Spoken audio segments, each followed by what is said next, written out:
ગરમીમાં છાશ પીવાની તો બધાને મજા આવે છે, પણ શું તમે જાણો છો એક જ મસાલાથી તમારી છાશનો ટેસ્ટ ડબલ થઈ જશે? તો હું આજે બનાવી રહી છું એકદમ પરફેક્ટ માપ સાથે ઘરેથી જ બનાવતી છાશનો મસાલો, જે તમે આ મસાલાને એકવાર બનાવશો એટલે માર્કેટનો પણ ભૂલી જશો. આ મસાલાને બનાવીને તમે 1 વર્ષ સુધી સ્ટોર કરી શકો છો.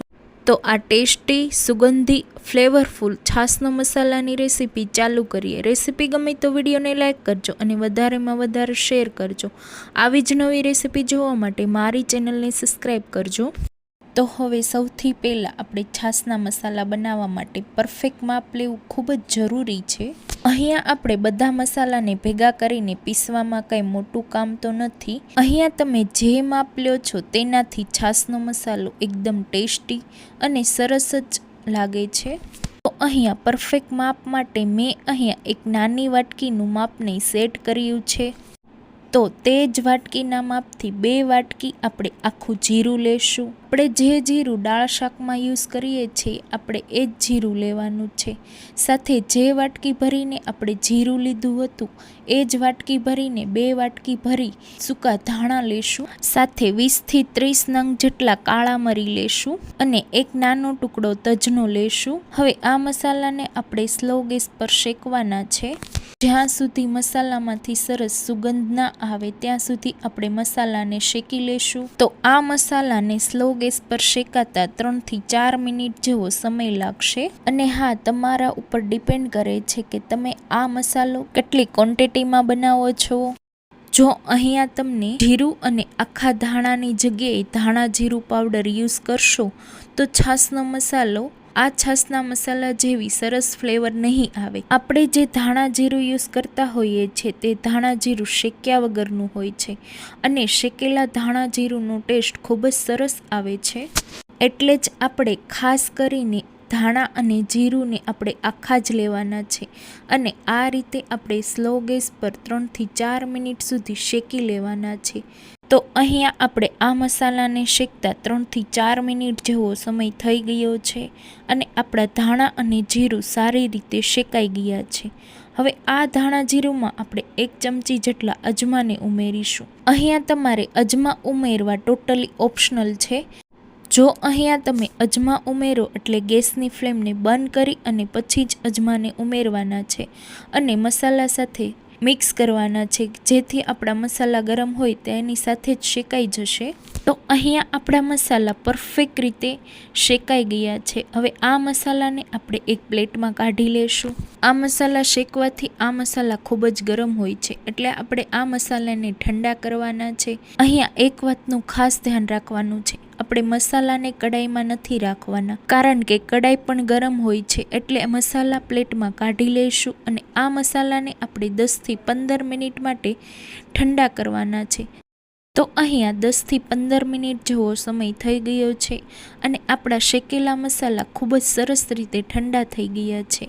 હવે આ શેકેલા મસાલાને આપણે એક મિક્સર જારમાં લઈ લઈએ. અહીંયા તમારે એક ખાસ વાતનું ધ્યાન રાખવાનું છે કે મસાલા કમ્પ્લીટલી ઠંડા થઈ જાય પછી જ આપણે તેનો પાવડર તૈયાર કરવાનો છે. હવે આ મસાલામાં આપણે બાકીના મસાલા ઉમેરી દઈએ.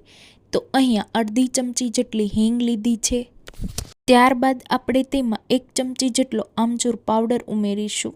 આમચૂર પાવડર છાશના મસાલામાં સ્વાદ બિલકુલ બજાર જેવા છાશના મસાલા જેવો આવે છે, તો થોડો આમચૂર પાવડર જરૂર ઉમેરજો. ત્યારબાદ 1 ચમચી જેટલા આપણે ફુદીનાનો પાવડર લેશું. અહીંયા તમે ફુદીનાનો પાવડર તમારી પસંદ પ્રમાણે વધારે કે ઓછો કરી શકો છો. મેં અહીંયા હોમમેડ ફુદીનાનો પાવડર લીધો છે. આ રીતના ફુદીનાનો પાવડર કેવી રીતે બનાવવો, જો તમને આનો ડિટેલ વિડીયો જોઈએ તો મને કોમેન્ટ કરીને જરૂર જણાવજો, તો હું તમારી સાથે જરૂર શેર કરીશ. હવે આપણે આમાં ઉમેરીશું 2 વાટકી જેટલું સંચળ. અહીંયા મેં જે વાટકી ભરીને ધાણા અને જીરું લીધા હતા એ જ વાટકી ભરીને આપણે સંચળ લેશું.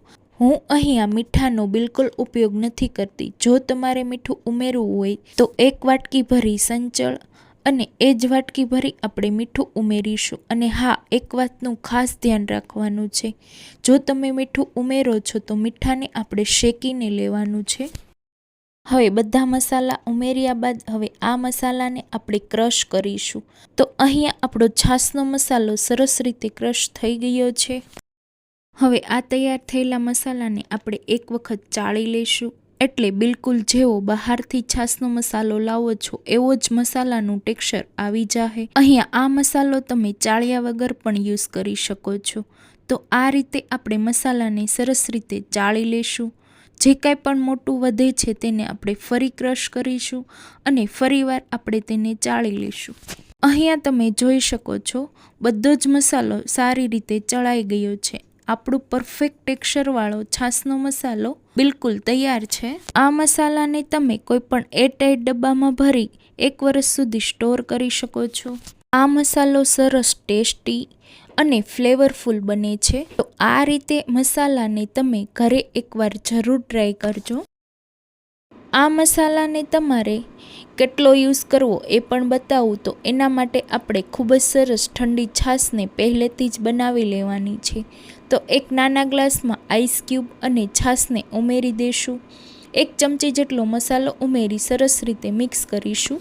તો ખૂબ જ ઓછા સમયમાં ટેસ્ટી અને ફ્લેવરફુલ છાશનો મસાલો ઘરે બનાવવો કેટલો ઇઝી છે. તો તમે આ રીતે છાશનો મસાલો ઘરે બનાવજો અને મને કોમેન્ટ કરીને જણાવજો તમને આ છાશનો મસાલો કેવો લાગ્યો.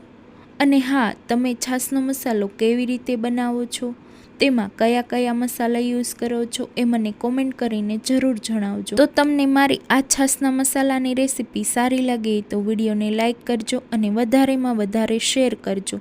તો ફરી મળીશું એક નવા વિડીયો અને ટેસ્ટી અને સ્વાદિષ્ટ રેસીપી સાથે.